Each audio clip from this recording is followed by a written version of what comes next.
Hi guys, it's Down Under Monkey. I thought I would have a crack at this Carbine lock that I picked up the other day.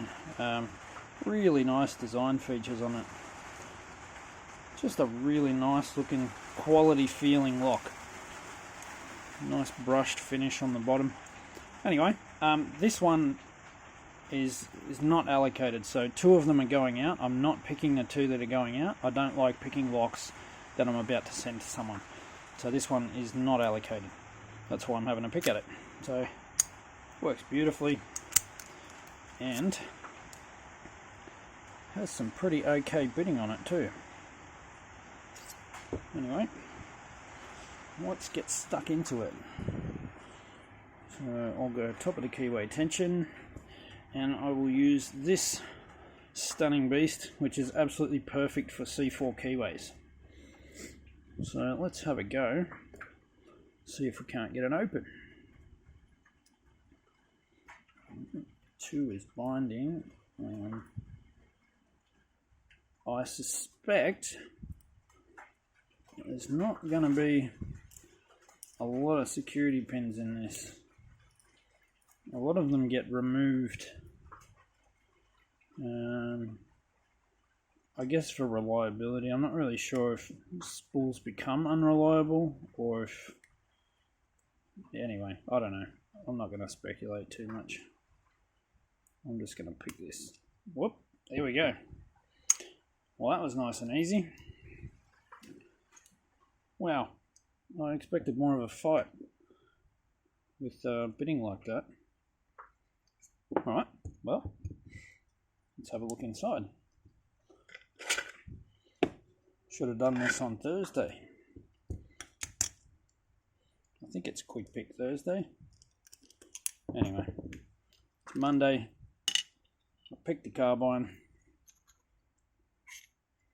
What an odd colour. Feels brass, heavy, but looks like it's aluminium. They're just coated in something, nickel plated or something. Well, that's a cool tailpiece. Yeah, right. Okay, interesting. Not seen that before. Not like that. Weird. Ball bearing locking, so you can't shim it, and you can't bypass it, evidently.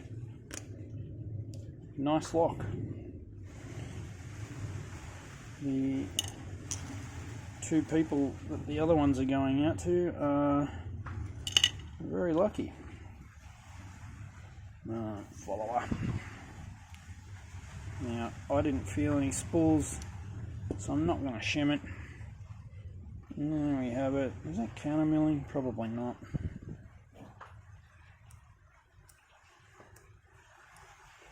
Nah, no countermilling, just some marks on the cylinder. Alright, we will dump these out. Get in there. Whoa, nothing special about the pins except that one is a Mexican jumping bean. Well, maybe that's not the right thing to say.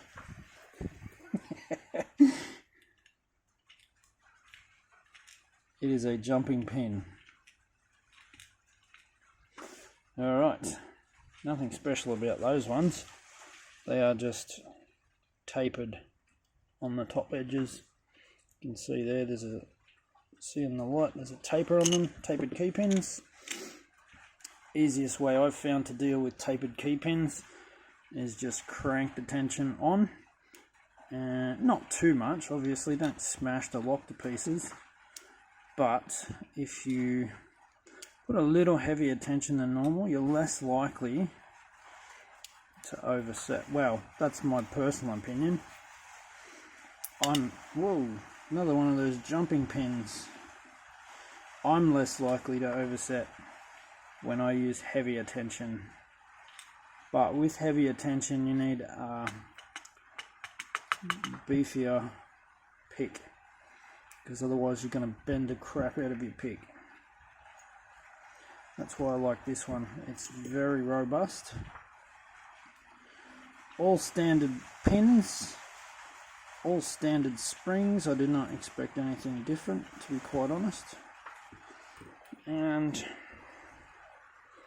nothing super special going on in there. Let me just turn that light on so I can see. Nah, nothing out of the ordinary. Alright, there are the key pins and the springs. Tapered key pins, tapered drivers. Lots of fun. Now that is a really cool looking lock. Very nice to pick. Shame it didn't last very long, but good for what it is. Thanks for watching, guys. Have a great night.